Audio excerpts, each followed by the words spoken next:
We caught up with Joesph Webster here, one of the few guys in the whole tournament, basically the only one fishing offshore. Hooked up with a good one right here. He's got a drop shot. See if he can get him in. Looks like a pretty good fish.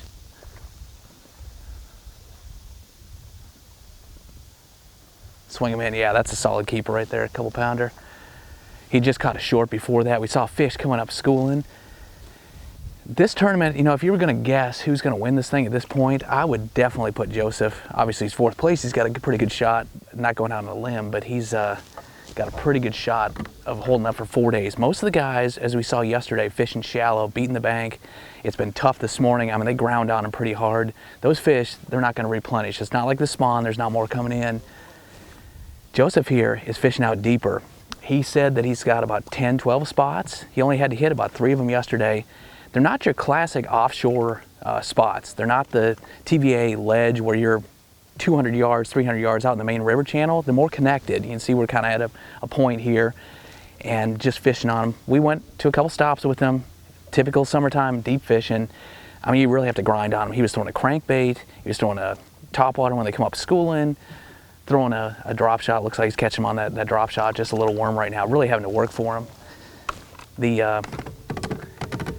You know, this bite in the summertime like this, it's just slow. You really have to grind through them.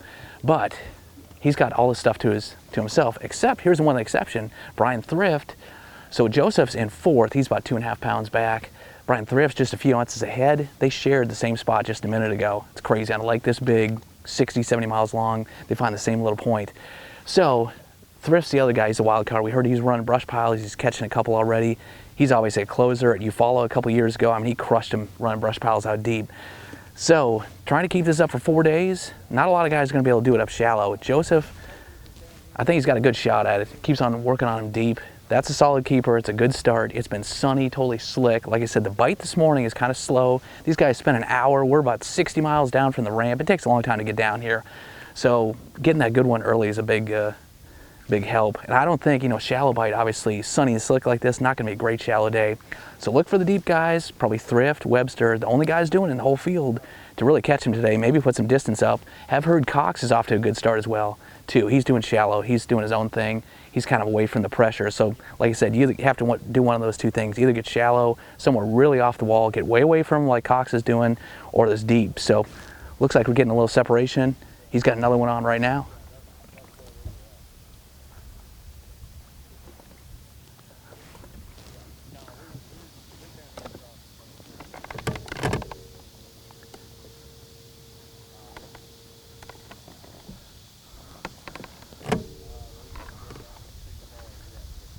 I think that's going to keep too. That's number 2. He's definitely off to the start he wants this morning. 2 keepers now. I guarantee you. I mean, he's going to be excited. Going to be fishing hard. Still very early in the day. He's got the whole day in front of him. Like I said, he's only touched a couple of his spots. So keep an eye on Joesph, man. He's going to make a run at this thing.